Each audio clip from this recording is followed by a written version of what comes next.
شروع اللہ کا نام لے کر جو بڑا مہربان نہایت رحم والا ہے۔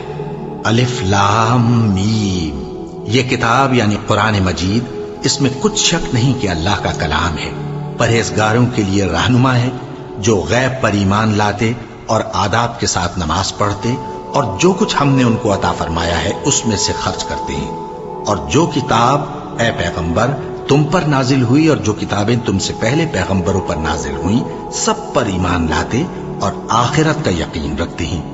یہی لوگ اپنے پروردگار کی طرف سے آئی ہوئی ہدایت پر ہیں اور یہی لوگ کامیاب ہیں۔ جو لوگ کافر ہیں انہیں تم نصیحت کرو یا نہ کرو ان کے لیے برابر ہے، وہ ایمان نہیں لانے کے۔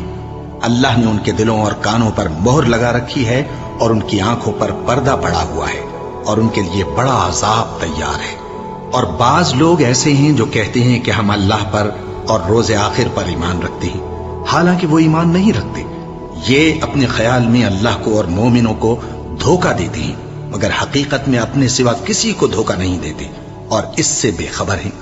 ان کے دلوں میں کفر کا مرض تھا، اللہ نے ان کا مرض اور زیادہ کر دیا اور ان کے جھوٹ بولنے کے سبب ان کو دکھ دینے والا عذاب ہوگا۔ اور جب ان سے کہا جاتا ہے کہ زمین میں فساد نہ ڈالو تو کہتے ہیں کہ ہم تو اصلاح کرنے والے ہیں۔ دیکھو یہ بلا شبہ مفسد ہیں لیکن خبر نہیں رکھتے۔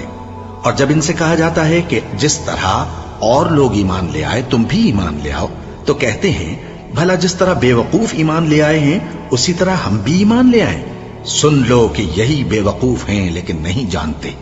اور یہ لوگ جب مومنوں سے ملتے ہیں تو کہتے ہیں کہ ہم ایمان لے آئے ہیں، اور جب اپنے شیطانوں میں جاتے ہیں تو ان سے کہتے ہیں کہ ہم تمہارے ساتھ ہیں، اور مسلمانوں سے تو ہم ہنسی کیا کرتے ہیں۔ ان منافقوں سے اللہ ہنسی کرتا ہے اور انہیں مہلت دیا جاتا ہے کہ شرارت و سرکشی میں پڑے بہک رہے ہیں۔ یہ وہ لوگ ہیں جنہوں نے ہدایت چھوڑ کر گمراہی خریدی، تو نہ تو ان کی تجارت ہی نے کچھ نفع دیا اور نہ یہ ہدایت یاب ہی ہوئے۔ ان کی مثال اس شخص کی سی ہے جس نے شب تاریک میں آگ جلائی، جب آگ نے اس کے ارد گرد کی چیزیں روشن کی تو اللہ نے ان لوگوں کی روشنی زائل کر دی اور ان کو اندھیروں میں چھوڑ دیا کہ کچھ نہیں دیکھتے۔ یہ بہرے ہیں، گونگے ہیں، اندھے ہیں کہ کسی طرح سیدھے رستے کی طرف لوٹ ہی نہیں سکتے۔ کیا ان کی مثال میں کسی ہے کہ آسمان سے برس رہا ہو اور اس میں اندھیرے پر اندھیرا چھا رہا ہو اور بادل گرج رہا ہو اور بجلی کوند رہی ہو تو یہ کڑک سے ڈر کر موت کے خوف سے کانوں میں انگلیاں دے لے۔ اور اللہ کافروں کو ہر طرف سے گھیرے ہوئے ہے، قریب ہے کہ بجلی کی چمک ان کی آنکھوں کی بصارت کو اچک لے جائے۔ جب بجلی چمکتی اور ان پر روشنی ڈالتی ہے تو اس میں چل پڑتے ہیں، اور جب اندھیرا ہو جاتا ہے تو کھڑے کے کھڑے رہ جاتے ہیں۔ اور اگر اللہ چاہتا تو ان کے کانوں کی سنوائی اور آنکھوں کی بینائی دونوں کو زائل کر دیتا۔ بلا شبہ اللہ ہر چیز پر قادر ہے۔ لوگوں، اپنے پروردگار کی عبادت کرو جس نے تم کو اور تم سے پہلے لوگوں کو پیدا کیا تاکہ تم اس کے عذاب سے بچو، جس نے تمہارے لیے زمین کو بچھونا اور آسمان کو چھت بنایا اور آسمان سے مے برسا کر تمہارے کھانے کے لیے انواع و اقسام کے میوے پیدا کیے۔ پس کسی کو اللہ کا ہمسر نہ بناؤ، اور تم جانتے تو ہو۔ اور اگر تم کو اس کتاب میں جو ہم نے اپنے بندے پر نازل فرمائی ہے کچھ شک ہو تو اسی طرح کی ایک صورت تم بھی بنا لاؤ، اور اللہ کے سوا جو تمہارے مددگار ہوں ان کو بھی بلا لو اگر تم سچے ہو۔ پھر اگر ایسا نہ کر سکو اور ہرگز نہیں کر سکو گے تو اس آگ سے ڈرو جس کا ایندھن آدمی اور پتھر ہوں گے اور جو کافروں کے لیے تیار کی گئی ہے۔ اور جو لوگ ایمان لائے اور نیک عمل کرتے رہے ان کو خوشخبری سنا دو کہ ان کے لیے نعمت کے باغ ہیں جن کے نیچے نہریں بہہ رہی ہیں۔ جب انہیں ان میں سے کسی قسم کا میوہ کھانے کو دیا جائے گا تو کہیں گے یہ تو وہی ہے جو ہم کو پہلے دیا گیا تھا، اور ان کو ایک دوسرے کے ہم شکل میوے دیے جائیں گے، اور وہاں ان کے لیے پاک بیویاں ہوں گی اور وہ بہشتوں میں ہمیشہ رہیں گے۔ اللہ اس بات سے آر نہیں کرتا کہ مچھر یا اس سے بڑھ کر کسی چیز مثلا مکھی، مکڑی وغیرہ کی مثال بیان فرمائے۔ اب جو مومن ہیں وہ یقین کرتے ہیں کہ وہ ان کے پروردگار کی طرف سے سچ ہے، اور جو کافر ہیں وہ کہتے ہیں کہ اس مثال سے اللہ کی مراد ہی کیا ہے۔ اس سے اللہ بہتوں کو گمراہ کرتا ہے اور بہتوں کو ہدایت بخشتا ہے، اور گمراہ بھی کرتا ہے تو نافرمانوں ہی کو، جو اللہ کے اقرار کو مضبوط کرنے کے بعد توڑ دیتے ہیں اور جس چیز یعنی رشتہ قرابت کے جوڑے رکھنے کا اللہ نے حکم دیا ہے اس کو قطع کیے ڈالتے ہیں اور زمین میں خرابی کرتے ہیں، یہی لوگ نقصان اٹھانے والے ہیں۔ کافرو، تم اللہ سے کیوں کر منکر ہو سکتے ہو؟ جس حال میں کہ تم بے جان تھے تو اس نے تم کو جان بخشی، پھر وہی تم کو مارتا ہے، پھر وہی تم کو زندہ کرے گا، پھر تم اسی کی طرف لوٹائے جاؤ گے۔ وہی تو ہے جس نے سب چیزیں جو زمین میں ہیں تمہارے لیے پیدا کی، پھر آسمانوں کی طرف متوجہ ہوا تو ان کو ٹھیک ٹھیک 7 آسمان بنا دیا، اور وہ ہر چیز سے خبردار ہے۔ اور وہ وقت یاد کرنے کے قابل ہے جب تمہارے پروردگار نے فرشتوں سے فرمایا کہ میں زمین میں اپنا نائب بنانے والا ہوں۔ انہوں نے کہا، کیا تو اس میں ایسے شخص کو نائب بنانا چاہتا ہے جو خرابیاں کرے اور کچھ تو خون کرتا پھرے؟ اور ہم تیری تعریف کے ساتھ تسبیح و تقدیس کرتے رہتے ہیں۔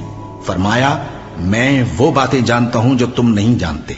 اور اس نے آدم کو سب چیزوں کے نام سکھائے، پھر ان کو فرشتوں کے سامنے کیا اور فرمایا کہ اگر سچے ہو تو مجھے ان کے نام بتاؤ۔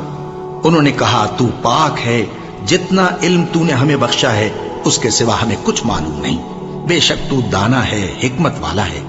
تب اللہ نے آدم کو حکم دیا کہ آدم، تم ان کو ان چیزوں کے نام بتاؤ۔ سو جب انہوں نے ان کو ان کے نام بتائے تو فرشتوں سے فرمایا، کیا میں نے تم سے نہیں کہا تھا کہ میں آسمانوں اور زمین کی سب پوشیدہ باتیں جانتا ہوں، اور جو تم ظاہر کرتے ہو اور جو پوشیدہ کرتے ہو سب مجھ کو معلوم ہے۔ اور جب ہم نے فرشتوں کو حکم دیا کہ آدم کے آگے سجدہ کرو تو وہ سب سجدے میں گر پڑے، مگر شیطان نے انکار کیا اور غرور میں آ کر کافر بن گیا۔ اور ہم نے کہا کہ اے آدم، تم اور تمہاری بیوی بہشت میں رہو اور جہاں سے چاہو بے روک ٹوک کھاؤ پیو، لیکن اس درخت کے پاس نہ جانا، نہیں تو ظالموں میں ہو جاؤ گے۔ پھر شیطان نے دونوں کو اس درخت کے بارے میں پھسلا دیا اور جس عیش و نشاط میں تھے اس سے ان کو نکلوا دیا۔ تب ہم نے حکم دیا کہ بہشت بری سے چلے جاؤ، تم ایک دوسرے کے دشمن ہو، اور تمہارے لیے زمین میں ایک وقت تک ٹھکانہ اور معاش مقرر کر دیا گیا ہے۔ پھر آدم نے اپنے پروردگار سے کچھ کلمات سیکھے اور معافی مانگی تو اس نے ان کا قصور معاف کر دیا۔ بے شک وہ معاف کرنے والا ہے، بڑا مہربان ہے۔ ہم نے فرمایا کہ تم سب یہاں سے اتر جاؤ، جب تمہارے پاس میری طرف سے ہدایت پہنچے تو اس کی پیروی کرنا، کہ جنہوں نے میری ہدایت کی پیروی کی ان کو نہ کچھ خوف ہوگا اور نہ وہ غمناک ہوں گے، اور جنہوں نے اس کو قبول نہ کیا اور ہماری آیتوں کو جھٹلایا وہ دوزخ میں جانے والے ہیں اور وہ ہمیشہ اس میں رہیں گے۔ اے آل یعقوب، میرے وہ احسان یاد کرو جو میں نے تم پر کیے تھے، اور اس اقرار کو پورا کرو جو تم نے مجھ سے کیا تھا۔ میں اس اقرار کو پورا کروں گا جو میں نے تم سے کیا تھا، اور مجھی سے ڈرتے رہو۔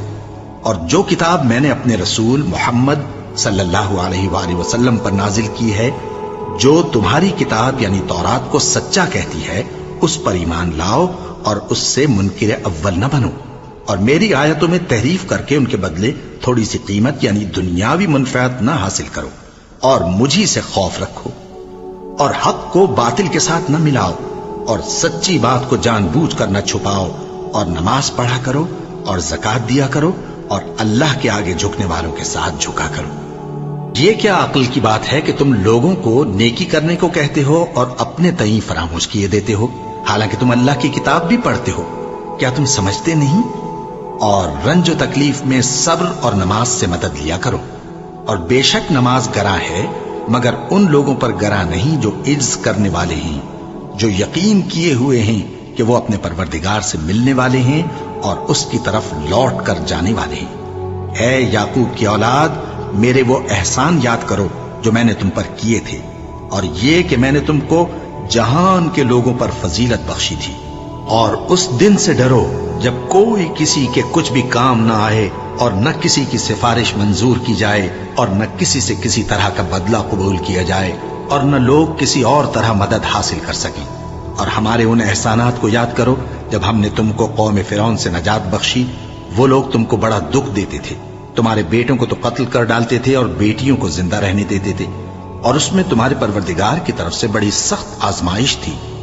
اور جب ہم نے تمہارے لیے سمندر کو پھاڑ دیا، پھر تم کو تو نجات دی اور فرعون کی قوم کو غرق کر دیا، اور تم دیکھ رہے تھے۔ اور جب ہم نے موسیٰ سے 40 رات کا وعدہ کیا تو تم نے ان کے پیچھے بچھڑے کو معبود مقرر کر لیا، اور تم ظلم کر رہے تھے، پھر اس کے بعد ہم نے تم کو معاف کر دیا تاکہ تم شکر کرو، اور جب ہم نے موسیٰ کو کتاب اور معجزے عنایت کیے تاکہ تم ہدایت حاصل کرو۔